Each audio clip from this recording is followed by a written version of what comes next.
எல்லோரும் நல்லா இருக்கீங்களா? இன்று பிறந்தநாள் மற்றும் திருமண நாளுக்கான அனைவருக்கும் ட்ரிபிள்ஸ் விக்டரி சேனல் மூலம் வாழ்த்துக்களை தெரிவித்துக் கொள்கிறோம். எல்லோரும் நல்லா இருக்கணும்னு சொல்லி இறைவன்ட்ட பிரார்த்தனை செய்கிறோம். இன்றைய நாள் மிக இனிமையான நாளாக அமைய எங்களுடைய வாழ்த்துக்கள். இன்று நம்ம பார்க்க போகிறது என்னென்னாக்க, ஒரு சூப்பரான, அதாவது முஸ்லீமில் நம்ம ஒரு முஸ்லீம் வீட்டு கல்யாணத்தில் சாப்பிட்டோம்னா எப்படி இருக்குமோ அப்படி ஒரு மட்டன் பிரியாணியை தான் இந்த பதிவு மூலமாக பார்க்க போகிறோம். வீட்டில் செஞ்சால் எவ்வளோ நல்லா இருக்கும், டேஸ்ட்டாக இருக்கும். அதேமாரி ஆயிலும் நம்ம எவ்வளோ கம்மியாக நல்லா ஆரோக்கியமாக செய்கிறோங்கிறத இந்த பதிவு மூலமாக நம்ம தெரிஞ்சுக்க போகிறோம். முதல்ல இதுக்கு தேவையான இன்க்ரீடியன்ட்ஸ் என்னென்னு பார்ப்போம். 2 வெங்காயம், ஒரே ஒரு தக்காளி, கொஞ்சம் புதினா, கொத்தமல்லி, ஒரு கைப்பிடி அளவு, ஒரு எலுமிச்சம்பழம், 2 பச்சை மிளகாய். அது காரத்துக்கு ஏற்ற மாதிரி நீங்கள் எவ்வளோ வேணாலும் போட்டுக்கலாம். இப்போ நம்ம என்ன செய்கிறோன்னா, ஒரு மிக்சியை எடுத்து அதில் புதினா, கொத்தமல்லி, 2 பச்சை மிளகாய் எல்லாத்தையும் நல்லா அரைச்சி வச்சிடறோம். நாங்கள் அப்படியே போடுறது கிடையாது, அரைச்சிட்றது. பிரியாணி மாத்திரம் எடுத்து சாப்பிட்ற மாதிரி பொறுக்கிக்கிட்டே இருக்க வேண்டியது, அது இதுன்னு தேவையில்லாமல் புதினாலாம் யாருமே எடுக்க மாட்டாங்க.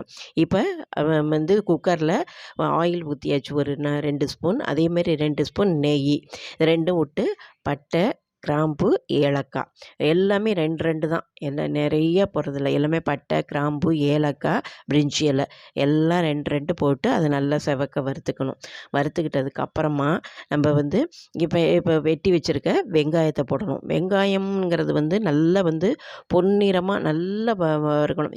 எதாவது பிரியாணியை பொறுத்த வரைக்கும் என்னன்னு கேட்டிங்கன்னா, அது எந்த அளவுக்கு வதக்குறோமோ அது அப்போ தான் அந்த பிரியாணி டேஸ்ட்டு நல்லாயிருக்கும்.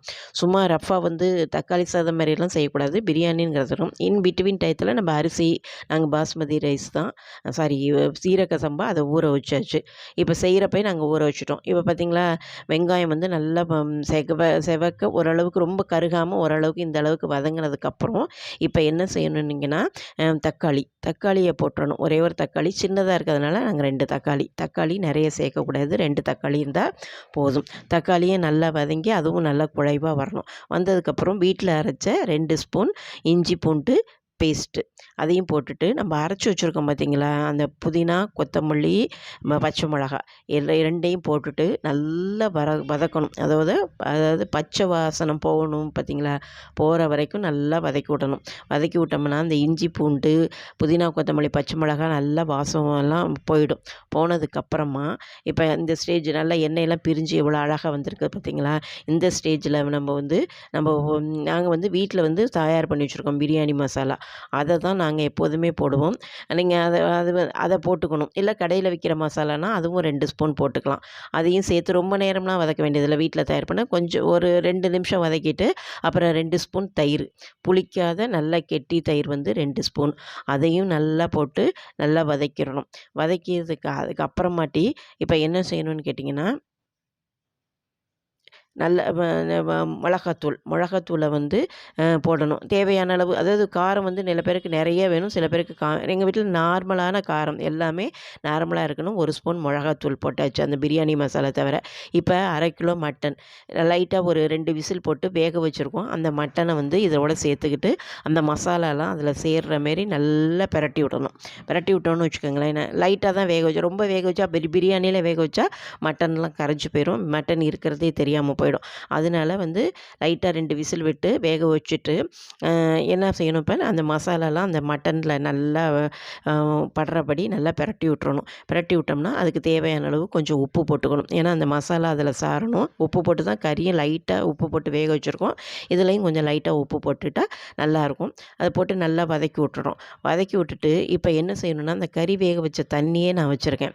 அதாவது நான் அதையும் ஒரு 2 டம்ளர் அரிசி, 2 டம்ளர் அரிசிக்கு 4 டம்ளர் தண்ணி.